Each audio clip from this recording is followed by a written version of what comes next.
We are live on the air. It says Hangout on Air is live. Unbelievable. We got a lot to talk about. Yeah. All I got to say is unbelievable with the Peat shootout. Well, that's what we'll talk about. We had a lot of good comments. We had a lot of recommendations. We had a lot of whiskeys we left out.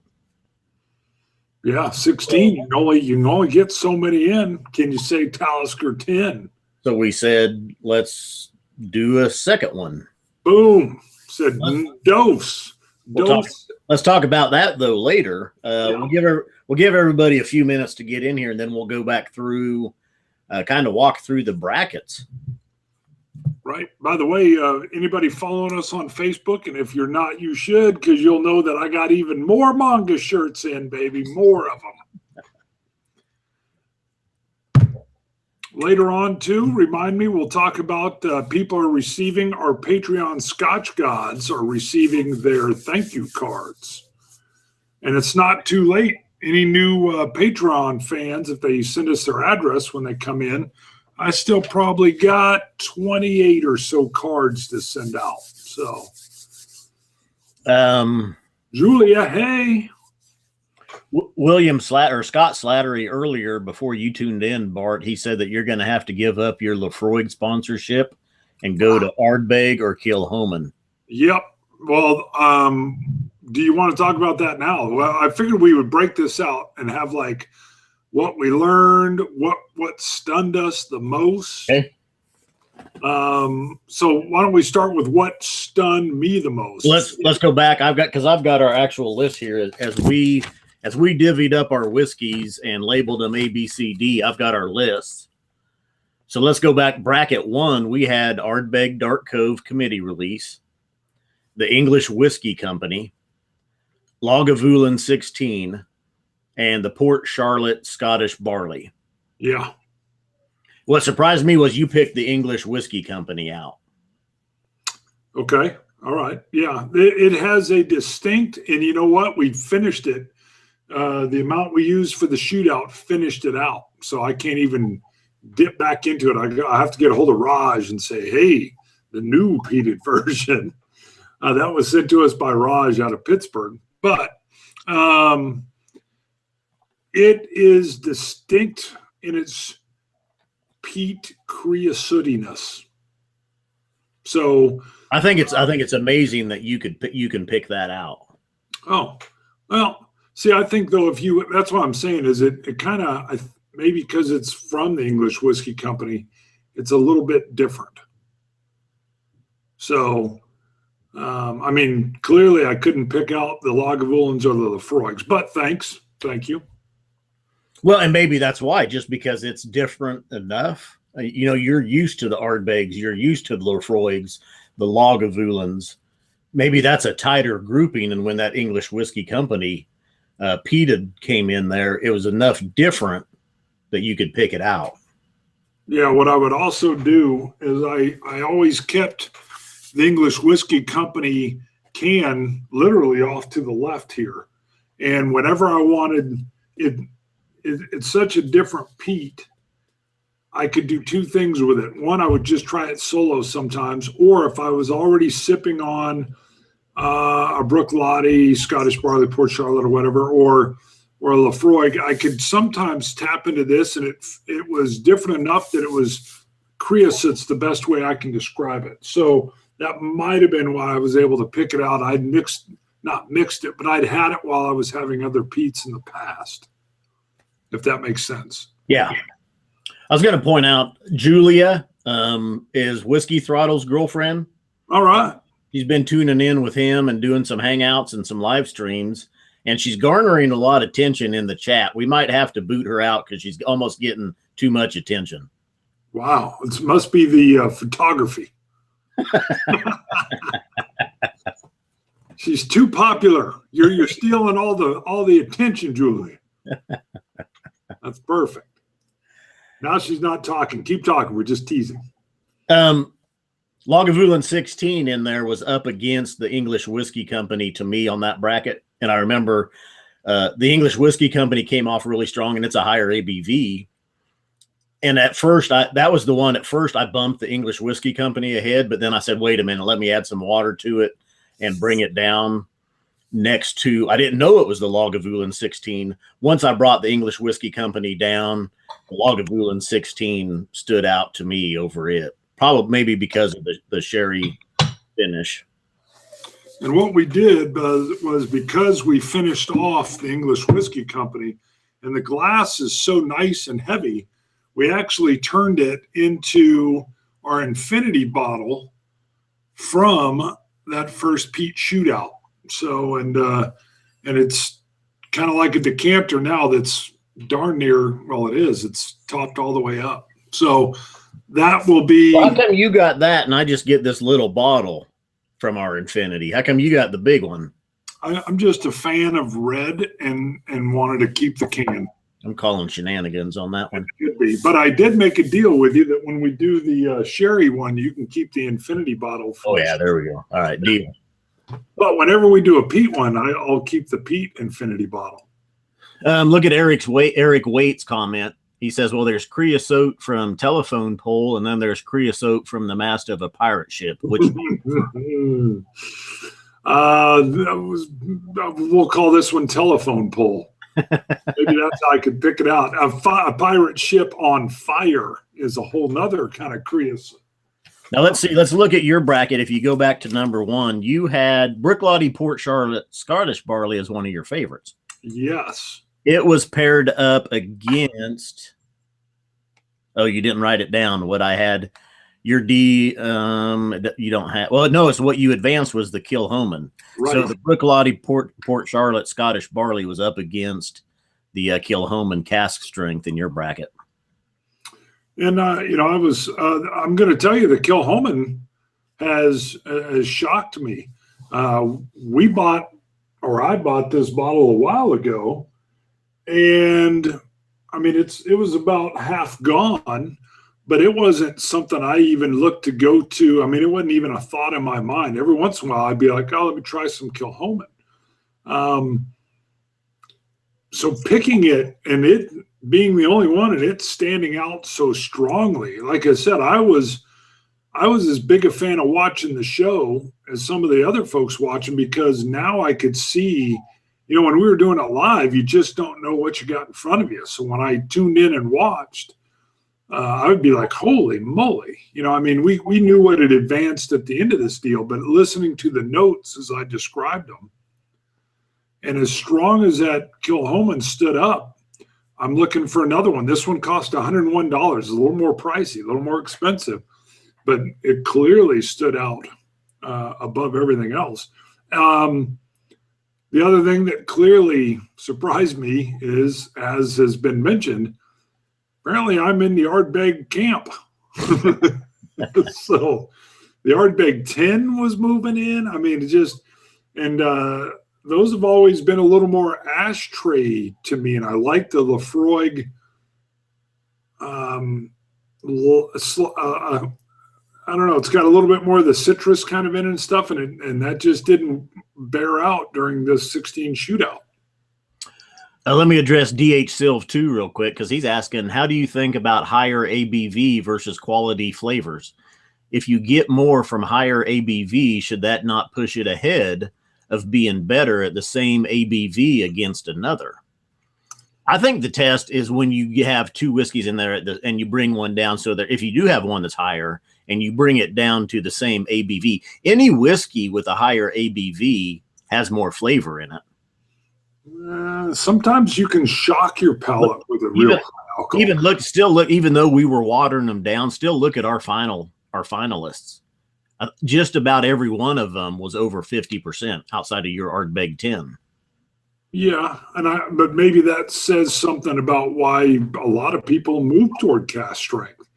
It can be the one thing I've always said about cask strength is I can then bring it down ABV wise where I like it. It feels like it's a high cask strength I can customize more to my palate. If I get something at a 40, I mean, there's some great tasting 40 ABVs, but a lot of them feel a little watered down to me, or I can't play around with them as much without really diluting. You and I, when we taste kind of at home independently, I know you do this, I do this. I'll bring the ABV way down. I'll keep adding water just to see what kind of flavors I can suss out. That's part of the fun. But if I'm sipping at it, I tend to even sip a little higher with the cast strength. You know, sometimes I'll add a drop, but I'm not usually bringing them down that much. Well, we've had a couple comments from Claire and from Amy about the Octomore 6.3, which was in our third bracket. So hang on, because we'll talk about that when we get there. But I think that's most of the high points from bracket 1. Anything else that you remember about? Well, Dark Cove, to me, if you go back and watch even me with the Dark Cove committee, okay, bracket 1, or no, I was saying the Kilhoman. That's not what you had up in this one. It was the Dark Cove committee release. I'm sorry. In the very first one, Kilhoman was second. One. And your Port Charlotte Scottish Barley was up against the Ardbeg Dark Cove. Got it. Real quick. Kilhoman. Kilhoman is the second bracket. Sorry about that, people. That's right. Loch Ness had a real quick question. Hey, Scott and Bart, does age really matter if the flavor profiles are amazing on an NAS? No. To me, they don't. I don't care about the age at all. I mean, if I've got a great flavor profile, that means a master distiller said, whoa, this is ready, and pulled it out. Right. Now that doesn't mean all NASs are good either. Matter of fact, that's the one reason you need to tune into the Dummies. Just to plug in. What I was saying, though, when you go back and even watch, as soon as I got to the Ardbeg Dark Cove, and let's see, I had it up against... Oh, no, it's mine that you don't have listed what it was up against. If I would have known you were going to go round by round, we could have written them all out just based off the video. Yeah. And I've got it completely backwards here. I'm looking at mine thinking it was me. And we got a cowbell here. I don't even have it ready. Whiskey Dick. Dictionary. Just to make sure. Play cowbell. Uh-oh.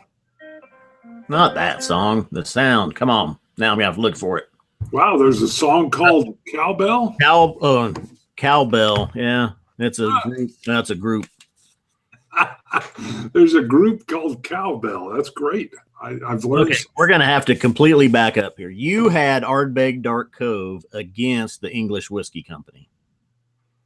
That was yours, and you advanced it right away. Mine, Ardbeg Dark Cove, was up against the Brooklady Port Charlotte Scottish Barley. And it advanced. If you go back and watch, I don't even have to think about it. As soon as I tasted the Ardbeg Dark Cove committee release, I was like, boom, that's it. It's better. Well, and that Dark Cove rode the wave all the way. Yeah.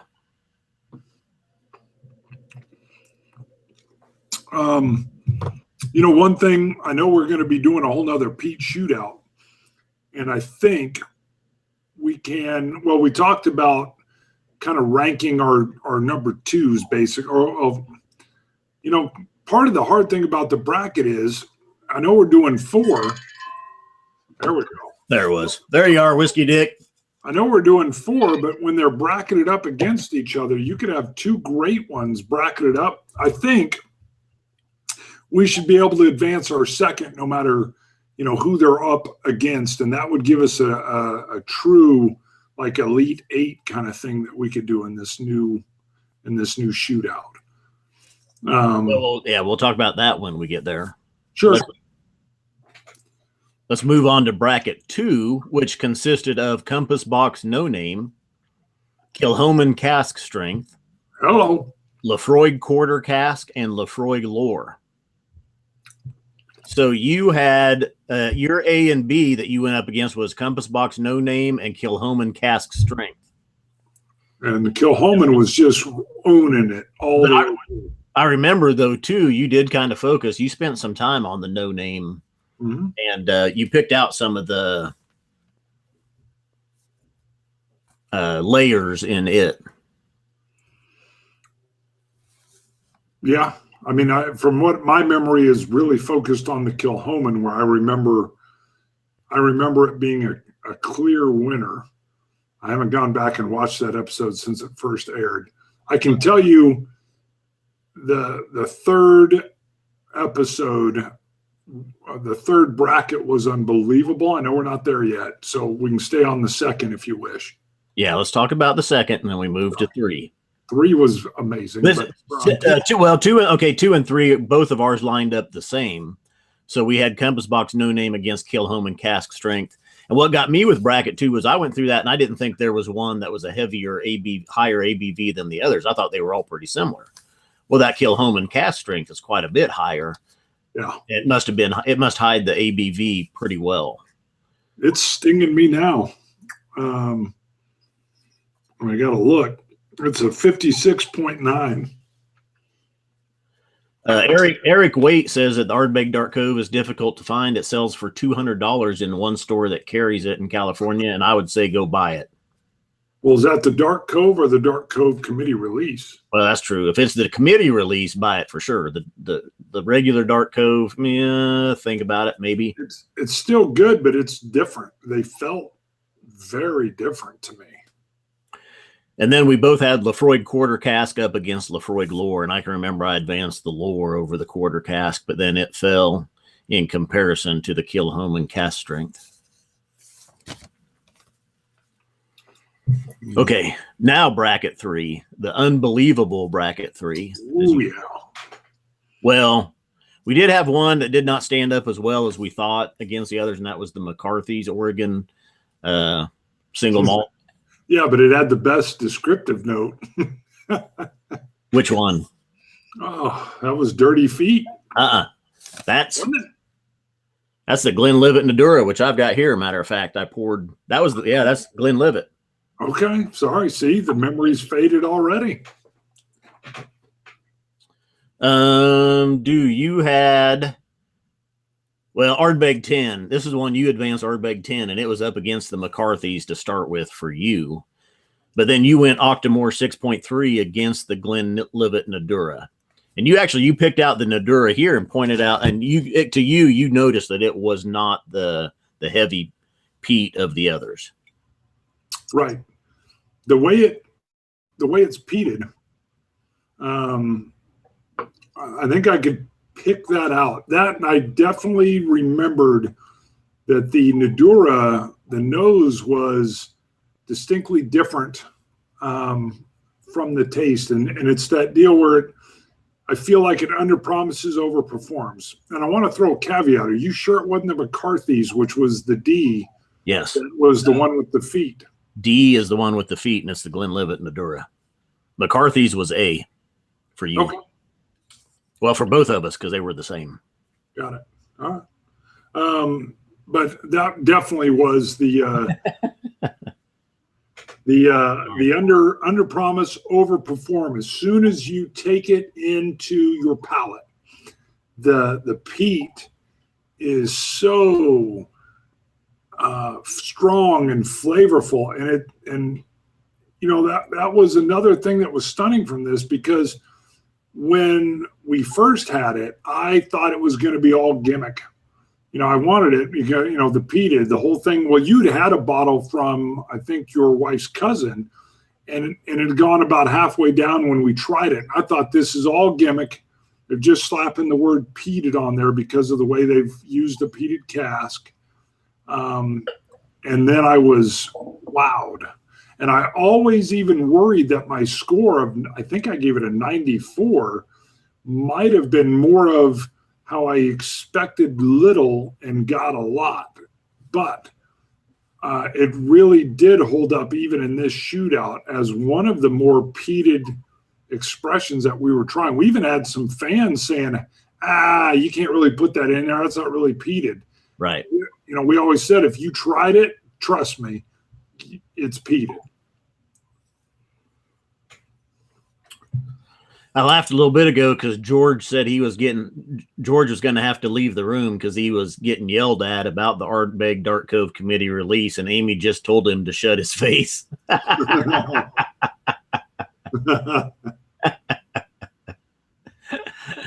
Man. So the Nadura was it really held strong for you. Yeah, and I'll tell you, Claire and Amy had asked about the Octomore 6.3.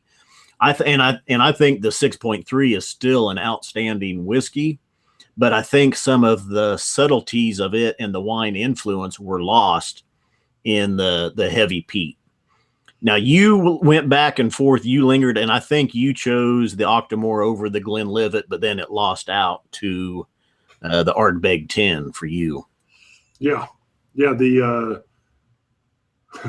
the 10 just stood strong, and it was still, though, that was a tough bracket. I mean, it was multiple times you were like, by the way, you still missed the great quote, "For the love of Pete, pick one already." That would have been the quote. That would have been epic. I know I've said that before, but you're right. As I watched it, even, I was kind of like, God dang, Bart, just pick one. So I get it. But I was in, as I mentioned, even in the final bracket, in the final winners bracket, I was in a happy place. We're not in the final bracket yet. I know, but even in bracket 3, having those tough decisions just means you're tasting excellence. DH Silv 2 asks at 180 plus, is it worth getting the Octomores? It's tough. The 6.3 is good. It's better than the 6.1. Way better. But as you can see in this shootout, how does it do up against other whiskeys that are $60, $70, $80, $100? How does it even go against the Ardbeg 10? For you. Right. But I mean, that's kind of the learning curve here. I mean, if you got the bank, buy it, because I think it has a little more subtleties in it. But a lot of people say, "Ooh, it's the most peated, Scotch out there. The ppms are number, and blah, blah, blah, blah." And if you're just looking for a peat punch in the face, I think it's got a lot more subtleties to it than just a peat sledgehammer. So, I mean, I got a lot more tobacco and things out of it, but high quality. But I'm telling you, what I learned is not much different than what I learned in the bourbon. You don't have to spend a whole lot of money to get a real good quality peated Scotch whiskey. You don't. Mm-hmm. Although, that Kilchoman at 101, I mean, it's good. It's gas strength, but you don't even have to spend that. That's Glenlivet. I'm still digging. It's good. All right, let's go bracket 4. Bart, you had Ardbeg Ugadal went up against Lafroig 10 cask strength. Yeah, a lot of people are watching that. What happened there? The Oogie's unbelievable. We already knew that from when we did the Ardbeg family shootout. But boy, did it hold its own. It's my number 2 overall that we'll get to later, but unbelievably good.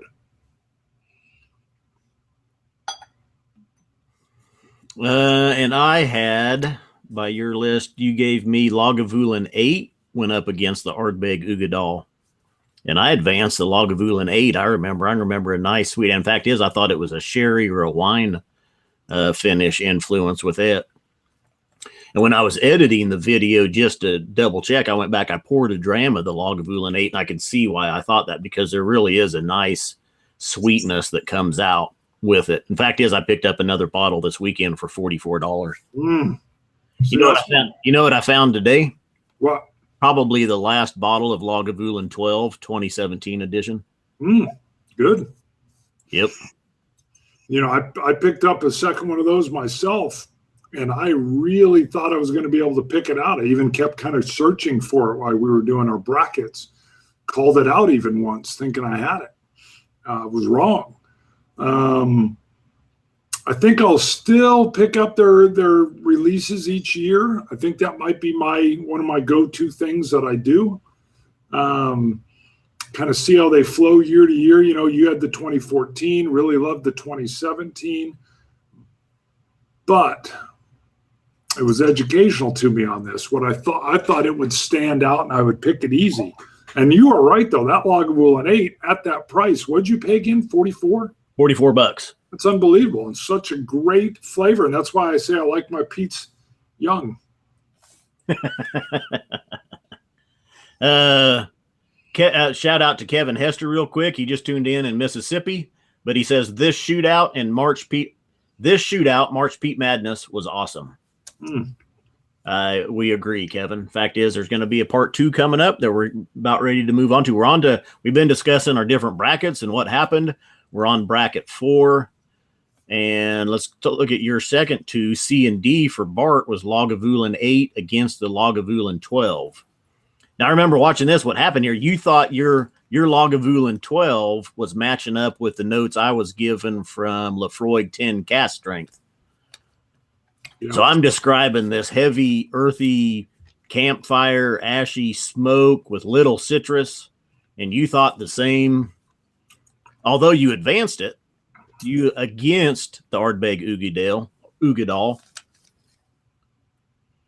Good call on your notes there when you picked up the citrus and everything on that Lafroig. Well, I was getting very little on the Lafroig 10 cast strength. And if you watch, I was like, man, I'm just getting, this is straight peat with a little bit of citrus, and that's about it. But picking up that citrus is really part of the key part for me of that Lafroig. So good taste, good palate.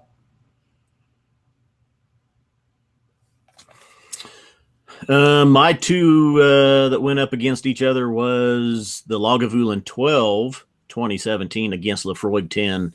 And if you watch, that was one too soon as I had the Lagavulin 12 2017 edition. I advanced it. I don't think it even took a second sip. I knew it was better than Lafroig 10 cast strength.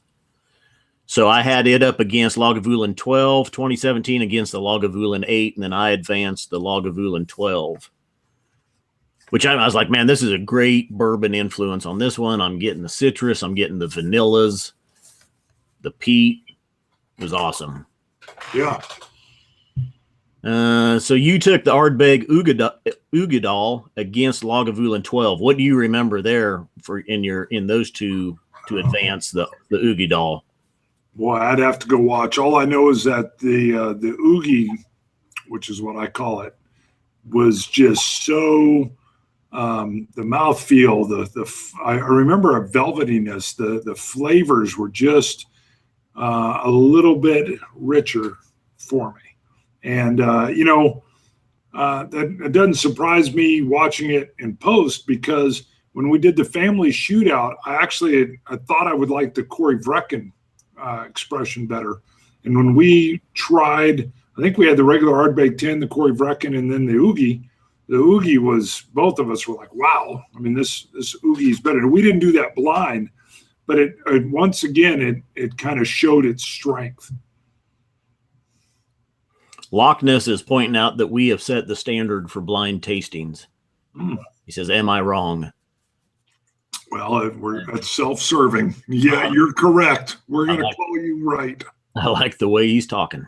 Yes, nothing but whiskey, so says the board behind you. So, well, they're fun. One of the things we strive for one way or another is that whiskey is fun. I mean, it's so much fun to play around with it, where we're doing it with blind tastings, pitting them against each other. I loved, we had when you're putting out the list, Voisin was like, hey, can you give me the list? I want to buy as many of these as I can and go blind against you. I was like, that's awesome. So we'll do that again. I put the list out on Facebook. Well, what's even more amazing was he had 14 of the 16. He only had to go buy 2.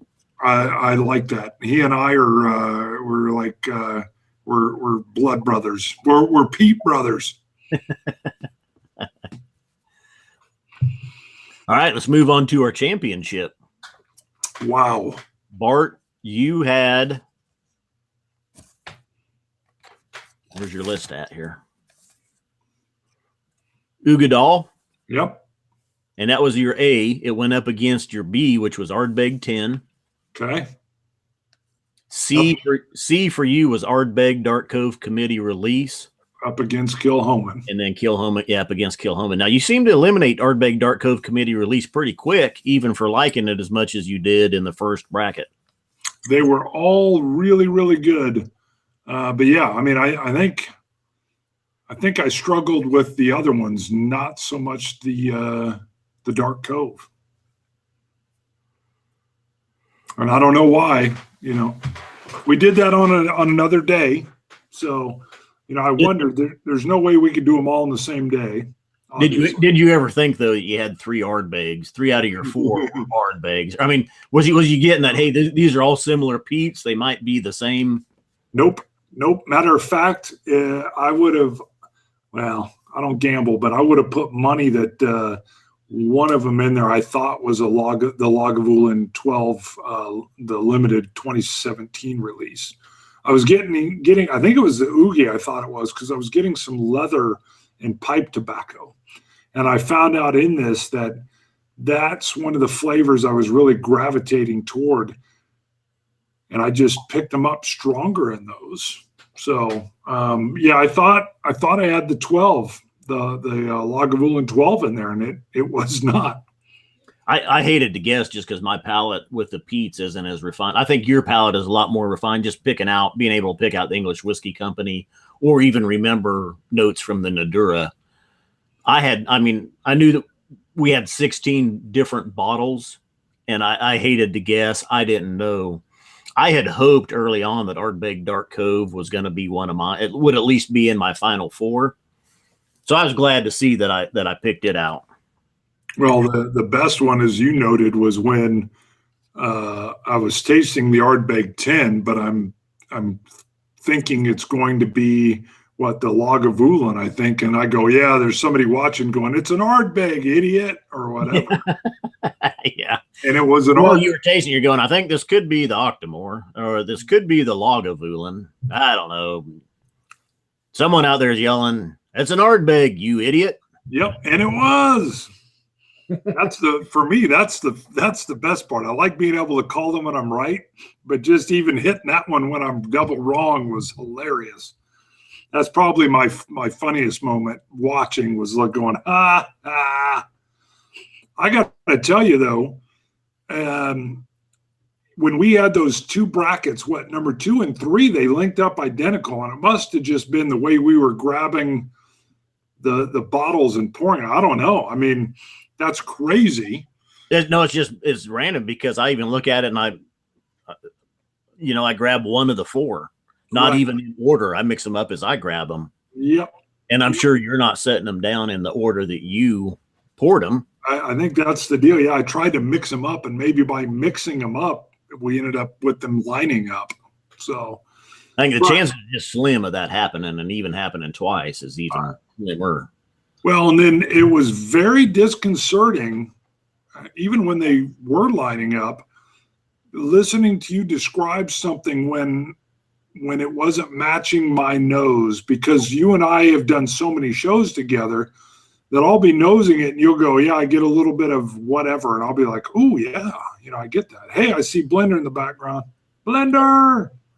He's walking around doing something. He's checking out. Nothing for you over there. Go on. Checking out your good scotch. No, so that was, to me, it was very hard to do. I'm so used to even bigger whiskey clubs when we meet and everybody's nosing and tasting the same thing. And so first, let's start when we were clearly on different ones. Let's go. Let me go through mine real quick, because I had my championship bracket. Oh, sorry. Yeah. I had the Glenlivet Nadura up against Lagavulin 12 2017, and both were good, both peated, both nice sweetness. And when you watch, I say the Glenlivet Nadura is just barely beating out the Lagavulin 2017. Mm-hmm. The Kilhoman and Ardbeg, though, the Dark Cove, you go back and watch that, and again, it's just a sip of the Ardbeg, and it must be the sherry finish on it, along with that Ardbeg peat, that I advanced it real quick over the Kilhoman. So then the Glenlivet Nadura advances against the Ardbeg, and again, it doesn't take much. Every time I sip that Ardbeg Dark Cove committee release, I was like, that's it. Yeah. But yeah, okay. So now go ahead. You were. No, just we did recognize, hey, the notes you're describing here have got to be the same. So that was nice. But when they were vastly different, it was so hard hearing you describe things, and I kept in my mind going, I'm not getting that. And I had to remind myself, even when they were linking up, I was like, oh, well, these can't be the same. And then, of course, they were. So it was a reminder to me of how different people's palates and, their noses are. And so I think there can be some of that groupthink. However, not always, because then we would clearly pick something out and go, I know we each got the same D. So it was the hardest thing for me while we were doing it, was trying to block out what you were saying. So clearly we can influence each other, but at the same time, we sometimes did get the same notes and we were both spot on. Right. DH Silv 2 is asking, do you think some types of whiskey, when you do these blind tests, create more new flavors or surprises in what you get? You've done bourbon, rye, and peat. I don't know if we get any new flavors per se, but it is neat when you go side by side with a lot of these. And like we kind of touched on with the peats, I expected a peat overload. Yeah. And that would be it, almost sensory shutdown. But once your palate got saturated with the peat, you're then able to start picking up the differences or other, notes that are in this one that aren't in this one, because there's peat across the board. So now you're distinguishing different flavors. 100%. Yep. That was the surprise takeaway. I was concerned going in that I would be overly peat stimulated and that it would just kind of wash. And it ended up being completely the reverse. The peat settled into the background. I mean, yeah, there were little peat highlights here or there, but it became the subtleties that stood out. Richie Z is asking where to find the Kilhoman. And I can tell you, even here, we're in Wichita, Kansas, there's only a couple of stores that carry it. So you're going to have to find basically your higher end whiskey or Scotch stores that carry your more selection, probably. Yes. Yep. And it's still around. I was just running around yesterday and I saw it in two places anyway. So yeah, I got to call one of them and tell them to put it behind the counter for me.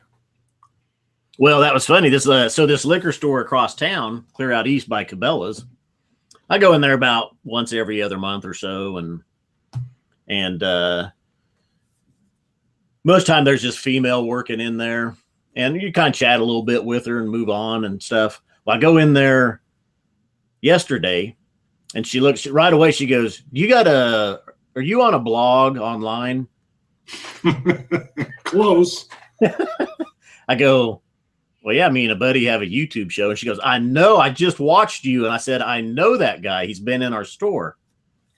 Yeah, and I hadn't said anything to her. So that was complete random. She had been searching YouTube and watching. I didn't ask her what she'd been looking for, but or what she was watching. But she found us. In fact, well, she said, bring me some cards and I'll put them out here and I'll hand them out to people. Oh, sweet. I had this similar but totally different, my board game show. I've got my war game panel, and a buddy of mine was in New York City, and he walked into a gaming store and they yelled out, "You're from Ham Tag." So he was thrilled. It's the first time he'd been noticed, and here he was in a whole other state. So two things real quick. Eric Wade is asking then, he says, so you're saying you develop a kind of immunity to the peat, so that so the other flavors become more prominent. Yeah, I think that's what happens. And GoHabs is asking if we were really able to cleanse the palate between samples. I wouldn't say it wasn't a cleansing. It's more of a taming. Well, the Kilhoman was the one, I think. I don't know. God, I'm going to forget. I already said my taste buds are better than my memory. But I think the Kilhoman was the one that I really had a hard time shaking when I tried it. It was so powerful, so good, so in your face that that I had to do like a full cleansing, if I remember right. What a full cleansing is not. You probably have to go brush your teeth, but well, yeah, it'd take some food and some downtime. You'd have to let everything for a complete cleansing. But right. But I did a couple quick, boom, boom, boom, boom, boom, and you can pick your flavors out, even moving that fast without sipping water in between. Matter of fact, that was sometimes the definitive difference was real quick. Yeah. Even the Peats, if you notice when I got to the Lafroig cast strength, I was like, that's a real ashy, like a cigarette ash, and it's just peat. What was that, bracket 4, I think? Yeah, against the Lagavulin 12. So you can even tell, earthy peats, cigarette ashy, campfire peats, getting some differences there. Yeah, the savoriness, the brine notes. That's why the pirate ship on fire. I was getting some brine there, salt water. The tavern in the 1760s. That was a good one. I was hanging out with Ben, baby. Me and Ben were hanging out. That was dumb. Oh, it was great. I was there. Okay, so let's talk about, we had a lot of people. We got done with the March Peat Madness. Right. I would say it's a huge success. A lot of comments. It did better than the Wichita Shockers. A lot of views. We had a lot of recommendations saying, you guys didn't have Kalila. You guys didn't have Bamor. Great pronunciation. You guys didn't have a Talisker. You didn't have, how could you not have the Corey Vrecken? Boom, that's a good one. You didn't have Makir Bay. Now we do. You didn't have, you see where I'm going with this? Loke Gorm. Yes. First of all, I love that. We had to add in a lot more Kilhomans. You guys didn't have Lafroig Triplewood. We do now. What about Lafroig 18? Yep, that one's a little more subtle too. How will it hold up? How about Compass Box Flaming Heart? That's the strong one, baby. Big Peat.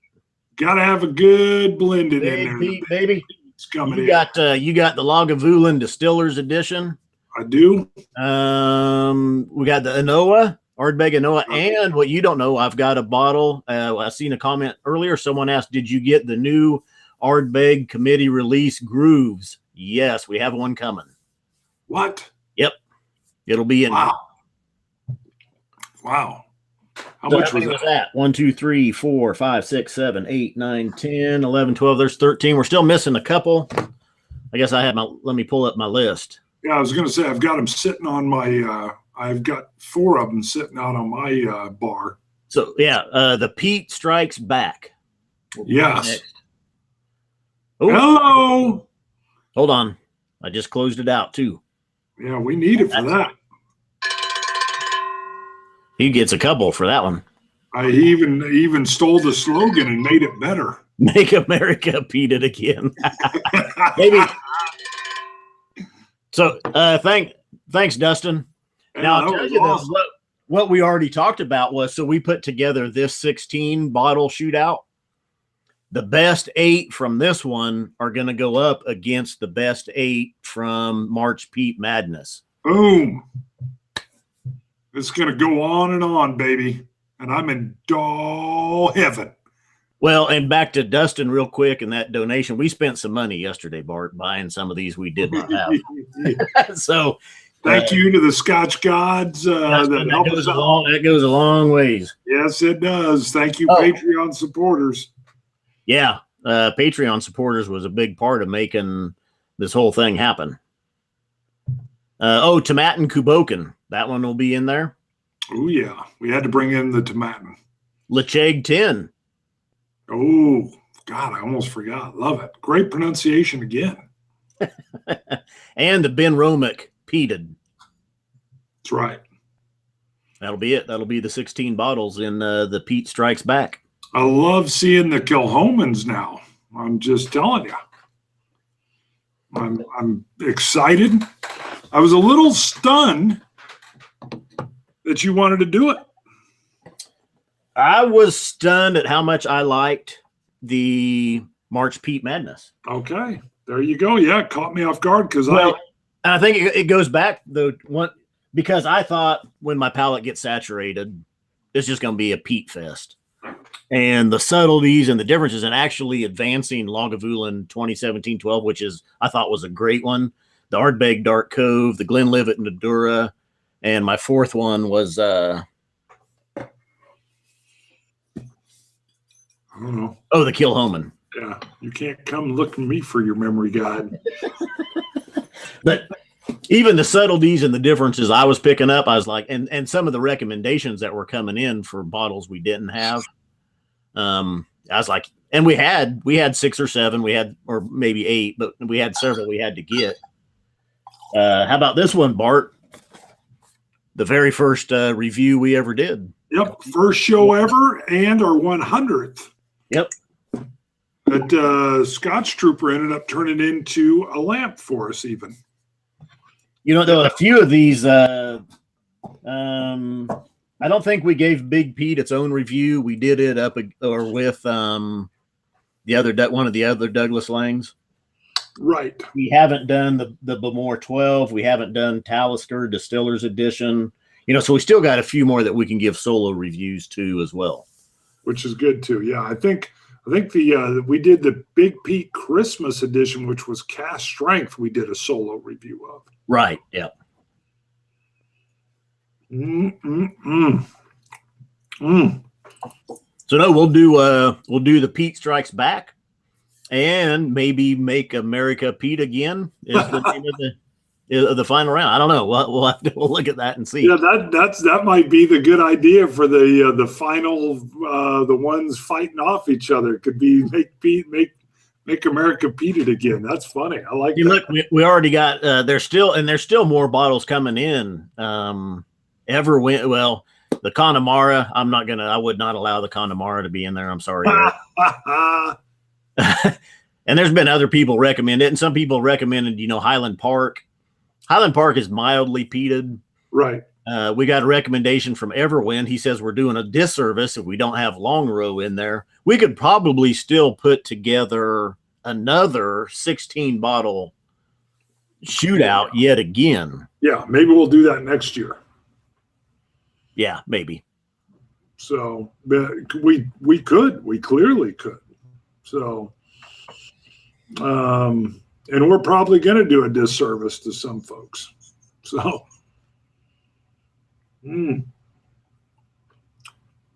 there's a couple Long Rows available locally. There's the Long Row red Malbec finish. I about picked up. I didn't. I just thought we had enough on the list, and then the new Ardbeg committee release, the Grooves, came into play, right? And that's probably actually what trumped the. That's the wild card too. I didn't even think you were going to be able to get it. So, well, you know who came through?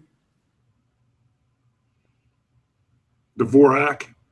Nope, Claire. Ooh. Man, Claire's got some stuff going.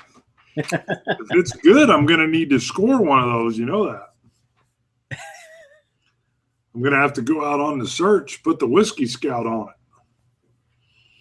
Yeah, Santa Cruz, and he's saying that's a good one, that Long Row Malbec finish, and that's what I've heard. Dang it. I know Roy Aquavitae really likes it as well. Oh, you're making me want to get that in there. What else could we move? We could move the Cabocan out. I don't think it's going to fare too well. Okay. Just saying, I like it. I wanted it in. I don't know. It's a little bit lighter smoke. I think it's good, but it might fit better in with some of the, we talked about doing a lightly peated shootout. Yeah, yes, and I actually think Cabocan would.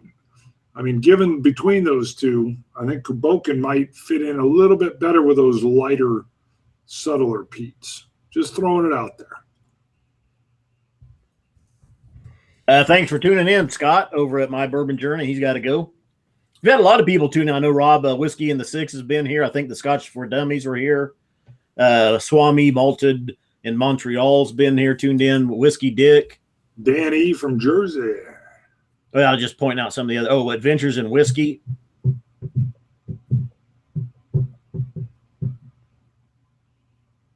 I was looking at Eric Wade. He's got his own review channel. These are channels you guys check out if you're not. Wow, Claire. Whiskey Throttle has just started. So wow. Claire said he found 4 of them. Wow. Hey, there's John Post. Springbank 15 is a great lightly peated Scotch. Yes, we agree. Connemara is light. There is not much lightness to Connemara. I think you might go back to it. You finished off that. The thing is, I don't want to buy another bottle just to try it. I'll buy it. I'll buy it. If we go into the lighted, I'll buy it because I think it'd be a good one. And if you had it blind, because, you know, I would get a little bit of that burnt hair every now and then. That was one of the main notes you got. But I liked it. It was good. Oh, well, and DH Sylph, too, is pointing out en route peated. We should have that one in there. We actually started with that one on the list. Mm-hmm. But we just came up with too many. Oh, yeah, the John Paul peated as well. Yeah, we had the Paul John peated. Paul John. Dang it. I always do that. I always turn into a Beatle fan. We decided we did that with the first one. We had the English Whiskey Company. We had McCarthy's in there. We started out this one with en route and the Paul John, but we were coming up with so many names, recommendations of whiskeys to have in there. We just decided to keep it, heavy Scotch. Right. Heck, we could almost, the way it's starting to go, we could almost do a peated shootout with non-Scotches. That would be fun. Yeah. We're not quite there yet. I can only think about 4. I'll be real interested to see what 8 we advance from this one that goes up against 8 from the first one, including the Ardbeg Dark Cove, the Lagavulin 2017, the Ugadal, all those. The Kilhoman. Bring 8 or 16 out. So this will be 32 peated bottles we're doing, right, down to a combination of 16, and then those fight it out. Boom. Yeah. Tom R says the General is peated. No, it's not, Tom. And Whiskey Throttle is on my side. He did not like the Connemara either. Yeah. That was early on, though. You weren't a big fan into peat yet either. No, that's why I say I wouldn't mind trying it, but I'm not going to. I know it's about $80 in our area. I'm not going to spend $8 just to try it. Yeah, Eric Waite, the sniper is how I call him out. Another good one. He goes, the Connemara is like petting a cat and then hearing it bark like a dog. Oh, Wade, I like the way you talk, my friend. That is good. I don't think the 3-year-old Deluxe is peated either, DH Sylph. Well, look at Chris Beaton's comment. Surprised one of Bart's favorite, the Port Charlotte Brooklot. He didn't go further. Well, it was up against the Kilhoman in that round for you, the cast strength. It came up against another heavy hitter. It did. It was the whole thing was. Well, like I said, every time we do this, it's educational to me personally. I enjoy them. I enjoy shooting them. I enjoy watching them, being in the midst of them. I mean, they're really fun, selfishly, for me.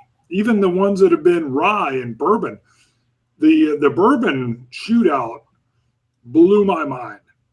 I think it did yours too.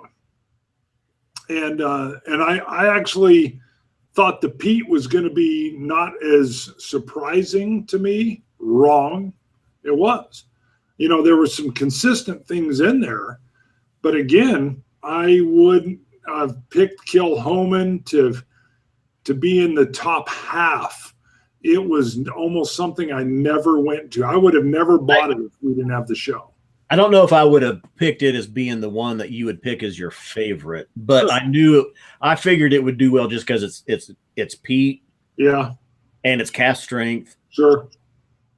And there's more sweetness and citrus in it though too, because even when you watch us nosing it and tasting it in both brackets, bracket 2 and the championship, we're both getting, citrus sweetnesses and stuff like that with the heavy peat and the cast strength as well. Right. Jimmy Drammer says, Maker's Mark peated. That'd be a good one right there. That would be phenomenal. Add that in with the Elijah Craig barrel proof peated, and I'd be like, oh, a little bit of peat came out. Well, and look at Stephen Connor. He's actually pointing out that the 3-year-old deluxe does have 9% Talisker in it. Well, there you go. Yep. Yeah.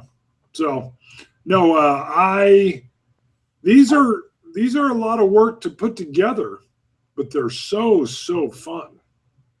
And I think Adventures in Whiskey points out the Ardbeg Dark Cove is going to be hard to beat. And I think I would put that down as my favorite to still win overall. Even with this next 16 coming in. We're going to have to crack your bottle to pour. You're going to wipe mine out when we go for the next peated deal. Okay. So you got 2 or 3 bottles of it. Just 2. I locked down 2 early. I don't care. We got enough. And I learned a lot on this one. So, yeah. But there's just, you'll never see that again. You'll never see that bottle again. Loch Ness is pointing out he wants to see the sherry shootout. A lot of people, I do too. We did the peat, and I actually come up with the idea to do more peat. So that's we'll delay the sherry for a little bit, but it'll be good too. And I look forward to my infinity bottle from that shootout. Oh yeah. Yeah, you'll enjoy that. No, yeah, that's where you surprised me, because we were thinking, okay, we got to start ramping up for the 12 Hours of Boom Part 2. And we were kind of talking about doing the sherry shootout after that. And then this Peat thing kind of went so well, and you were the one that and no lie, you were like, let's do Part 2. And I was like, all right, come on. I was like, yeah, I'm not going to talk you out of that one. So, oh yeah, these are good. These are good. Now, when you were sitting there, though, when you're in Nirvana and you're describing the peat, you're going back and forth and you can't choose. You're so excited. You're over all your sensories are overloading. Is it similar for you like that when your wife is naked in front of you? Wow, you bring the wife in. Oh, well, first of all, in case she ever watches, yes. So there you go. As I was editing that and post, I was like, man, I should have brought that up right there on camera when he was doing that. No. Assuming she'll never watch this portion, the comparison would be, let's take me back to my 20s, the early 20s. And I'm a rock star. And it just so happens a lot of women like me. And there's a lot of them, and I just am overwhelmed. That would be what this Peat shootout was like. It was like being a rock star in your 20s. I don't know about that. Yeah, it does. Without the drugs.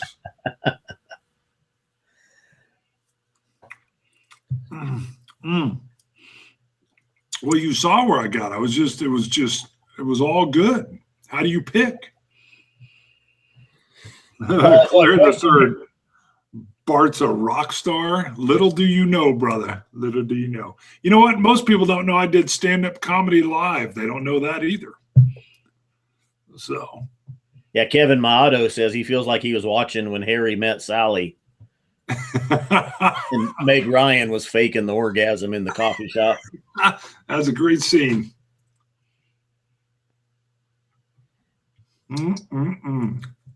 Someone was asking where'd it go? Oh, go Habs. Would you limit the sherry shootout to a certain age statement? It's not fair to compare a 12 to an 18 or a 21-year-old.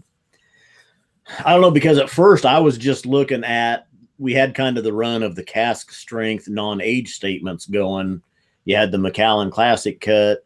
The Glengoyne cask strength was out. You've got Abulauer, Abunad. There were several of them in that range that are cask strength. They're non-age statement, but there's only about 6 to 8 of them.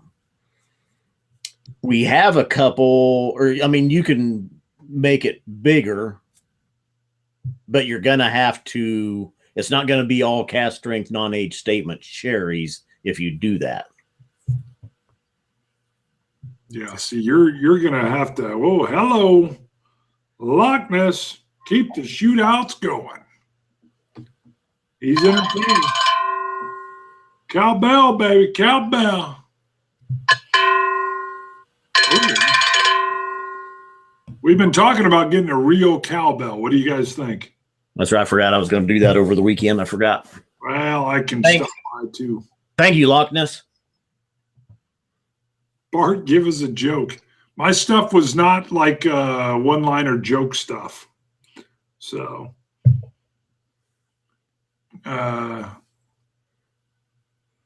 what's a pirate's favorite whiskey? See, Bruno's got the one-liners. Ardbeg. That came up a couple weeks ago. Don't you remember that one? I do. I believe that was Cousin Shane's. What's a pirate's favorite fast food restaurant? Arby's. Arby's. Always worth a recycle, baby. Always. Why are pirates funny? They just are. Oh my God. What time is it? 10:02. It's been an hour.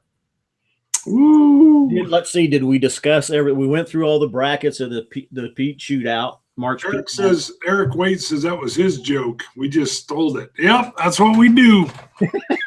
Like a pirate, baby, like a pirate on a ship that's burning in the ocean. How about this joke up here? You see this? Nothing but whiskey. That's right. Bam. Bringing the fun back, baby. Keeping it fun. Not bringing it back, keeping it fun. Oh, the bare hands. Yeah, that's a good one. You got to start that out, though. First, it's a horse walked into a bar, and the bartender said, "Hey, buddy, why the long face?" And a cow walked into the bar and said, "Hey, bartender." I said, "Hey."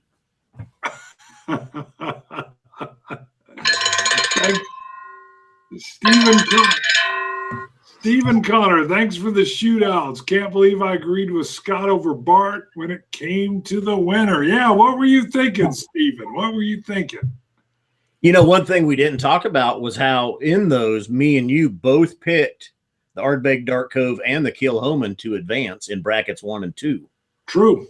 Which surprised me. I mean, just with I consider your palate more advanced with the Peat. Mine not near yours, or at least going into this. And when we went through the first 2 brackets and we had picked the same one out, I was just kind of shocked that my palate was kind of thinking the same as yours. Yeah, I think quality stands out, and I mean, I started wondering, man, are we gonna line up on all 4? I was kind of pleased when we didn't, because it gave a wider breadth to the show. But yeah, when we did 1, yes. 2, yes. I thought, wow, maybe the quality is that good that we're able to pick it out and advance those forward. So I liked when we had a little shift there where we were a little bit different. That was good. Now, if you notice, though, go back to that real quick. The Peat Strikes Back, there'll be 3 Ardbegs, so we'll have to see how they do. We're going to have the Enoa, the Grooves, and the Corey Vrecken. Right. Well, I know nothing about the Grooves. I think the Enoa is going to come in lackluster, and I would bet the Corey Vrecken does pretty good. But, boy, am I trying to think about the Makir Bay right now. I mean, I'm sitting there thinking, man, I drank all of that down, and I don't have a very clear memory of it. And with what Kilhoman did here, I'm excited. I'm very, very excited. Well, throw the Loke Gorm. I think the Loke Gorm should come out a little bit better because it's sherry cast. Well, I've never had it. I've never had it before. Yeah, we've reviewed it. No. Oh, you're right. Yeah. It was early on. So yeah, to me, this is going to be an interesting to see. And the name of the Kilhoman Loke Gorm has come up a lot, not just in the Peat shootout, but really just in Peat talk and Kilhoman talk. I think there's a lot of people that like the Kilhoman, the Loke Gorm version. All right, I've got to do an Eric Wade here. So he says, I met a pirate in a bar.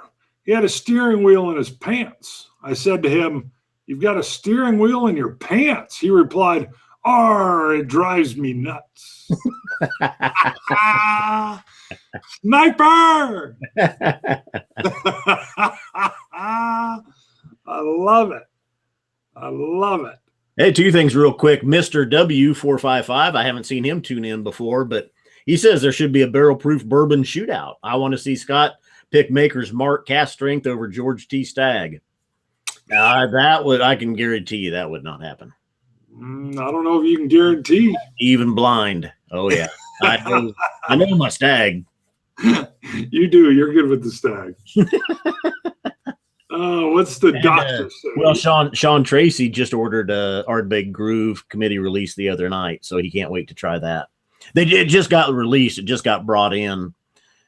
Now, and the reason I had to go online and look and I hit clear up was that we haven't gotten any of the committee releases in Kansas. We've gotten the standard releases, but none of the committee releases. So I didn't want to wait around and mess and see if we were going to get it. Good move. So, you're solid on that, dude. So Dan E says the Ardbeg website crashed due to grooves being released. Everybody flooding the website. Wow. Ardbeg's got to be happy. Claire agrees with me that George Stagg would always win. Wow. There's I can't remember his name, but I ran whiskey tastings at the board game convention. There's a board game designer, I think author of a book. He's such an Ardbeg fan. He has the Ardbeg logo tattooed on his right arm. I was running this tasting and it turned into more like a bar crawl from room to room. And he was leading people off on what peated whiskey's about. And I was like, dude, you know what you're talking about. And he literally skins up his arm and goes, boom, Ardbeg tattoo. I'm like, holy moly, you're dedicated. Whiskey Throttle, we do not have a committee Ardbeg store. I wish we did. Pressman found a Weller 12 on the shelf. He almost dove for it, he says, but then he saw they had $150 on it. That's crazy. That is nuts. Steer far clear. It's good, but it's not that good. No. I mean, yeah. I mean, it's what I think. Was it you that found it? Somebody or Whiskey Scout found one, but we had a coworker that was running from store to store to store and bought all 5 of them that he found, and they were all on the shelf for like $46, $50. And even I told him, you're kind of going a little crazy for it, man. I mean, it's got like a hard caramel candy taste to it. I mean, it's good. It's caramel. Let me go into our infinity bottle here. The little sample that I have. You got the big bottle. I got the little sample. I'm going to go into this. There you go. That's what I got right in here. I will tell you, I've had Weller 12 and I got the Van Winkle 12 Lot B. I've had them side by side. I can't tell the difference between the two. Sure. I will tell you, there's I filmed some quick hitters today. I did that too. There you go. Holy moly. I ran across. Go ahead. I filmed one and had my microphone on mute, so I had to go back again. Well, see, that doesn't hurt you as much. If I do that, I blow a live because I do them blind. But, oh, my God, I had the Beaver had served up the Altmore 18. Lord have mercy. It was orgasmic, brother. One? The Altmore 18. Really? Oh, God, it was good. I was just stunned. I was like, what is this? So I can't remember the ABV. It was a high ABV, but oh my. So when you guys get to that, and it was, I think, the third one I filmed too. I usually try to film 3 quick hitters at a time. By the way, you're going to love it. I really talk up board games in the quick hitters. They actually go a little long. If you're a quick hitter, you can do whatever you want. That is where we get our freedom. We're on our own. We're standing out there. Hey, on that note, though, for those anybody that doesn't have an Audible book, go watch one of the. No, you can't bring that up here. Oh, okay. All right. Well, you can help support the Dummies and get a free credit on Audible. Go watch a quick hitter.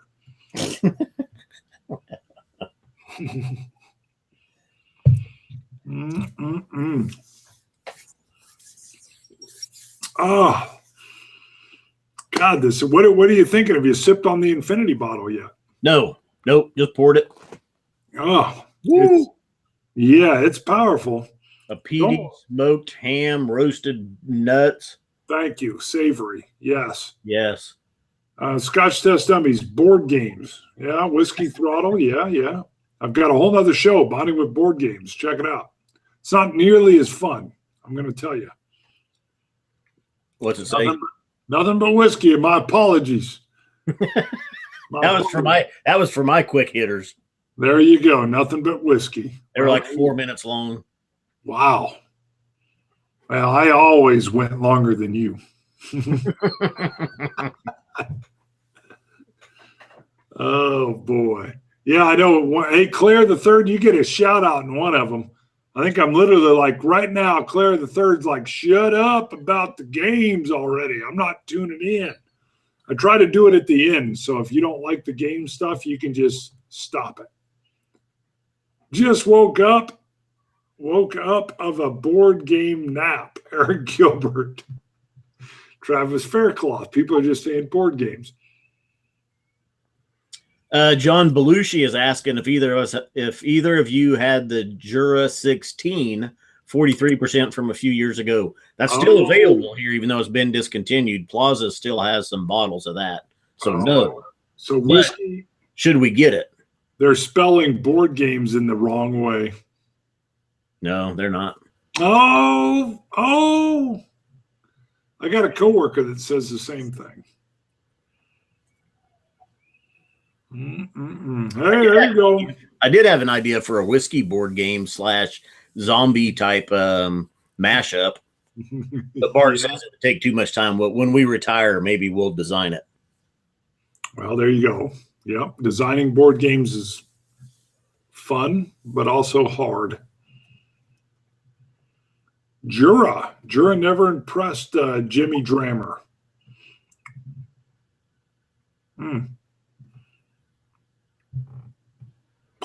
Night, Loch Ness. Thanks for the support. Appreciate it. Yep. Thank you, Loch Ness. Good job, buddy. Thank you. I think Dan E's saying he's sassy. Who's sassy? Dan E. The Dan E is sassy? Got a little Jersey Shore going.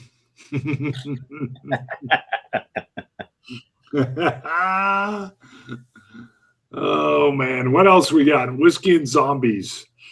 The Malted Dead. I love the sound of that, Harmsworth. Great. A board game nightmare. Thank you, Eric. Thank you. Yeah, the Infinity bottle is pretty damn tasty. Woo. Boy, it's a lot of peat, though. It is, and it's a bit different.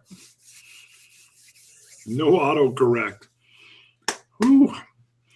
I kind of like how you got your 2 Scotch Malt Whiskey Society bottles over your left shoulder, and they're just slightly out of focus. Kind of nice how you did it. Your left shoulder. Yeah. Yeah.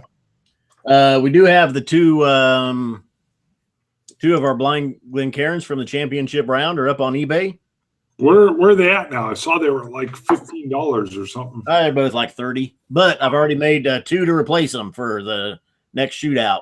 Sweet. I still say we need to somehow, some way, design our own whiskey glass.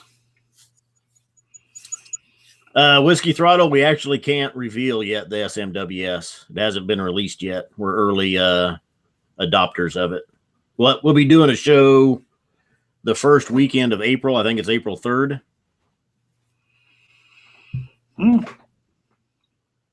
April 1st. No coincidence. It's not April Fool's Day. Well, it is April Fool's Day, but we'll be doing a show. Ben, Single Malt Alliance, got a full-time job now with the Scotch Malt Whiskey Society. So we wanted to come on and talk about some of the products that they're doing. So we got a new Scotch that's coming out and one of the rums. Are those? Oh, so those are the ones over your shoulder. Yeah. That's why you're ignoring me. I thought you had some different ones up there. No, I was ignoring you. I was wondering what the hell you were doing. I was like, why is he not responding? I didn't think those were those. That was weird. I didn't know that's what those were. Okay. I would have been a little bit different. I didn't think you'd even have them displayed. You can't see them, though. You're right. You can't see them. Wow. I was wondering why you were like, and you were looking. I'm like, what are you doing on your left shoulder? What are those? I thought for sure were going to be some kind of sherried SMWS you picked up. One will be one that's coming out in their next outturn. It hasn't been released yet. So, boom, boom, boom. They're a little pricey, man. I'm always eyeballing their Peats. Well, the kicker is, though, they'll have some 18-plus-year-old Peats, and I like my Peat young, but they'll be, I'll go take a look. The bottle on itself, when you look at it being a single cask, most of them cask strength by age is decent. It's not that bad. Right. They've got to do something about tax and shipping. When you start tacking that on is when it starts to get pricey. It is. But, I love the peat, and they bring some great peated expressions, but I'm not overly into a super aged peat. They get a little bit more subtle and refined, and I want them bold and in my face. However, I went and picked up that, oh my goodness, their very first blended.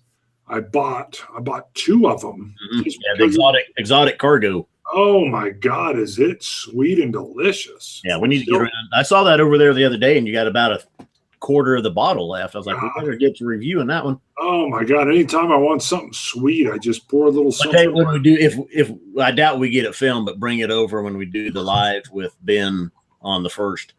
All right, that's a good idea. That's actually a real good idea because, the independent bottlings are just unbelievable. Matter of fact, that Altmore 18, I believe, is an independent bottling. I think it was from the Scotch Malt Whiskey Society that Beaver sent me. I'm glad you just said that because I was like, I went on a whole spiel about Roy talking about independent bottlers, Scotch Malt Whiskey Society. Dang, I'm blanking on the guys, the Jubilee guys, Single Cask Nation. So all the independent bottlers out there, and this Altmore 18, wait till you see it. Wow. All right. Well, do you want to wrap it up, or what else do we want to get on? Nope, I think that's good. It's 10:20. It's been an hour and 20 minutes, so I think we might as well wrap it up. To hat pirate marzipan. To hats all, folks. To hiss has been a good show. We need to do a whole show where we use my dummy speak is what we'll call it. Oh my God. Scotch it, you Scotch gods. Thanks to everybody that tuned in. We appreciate it. Thanks for all the super chats. Thanks, guys. Awesome stuff. More to come. More. Cilantro. Dummies. Dummies.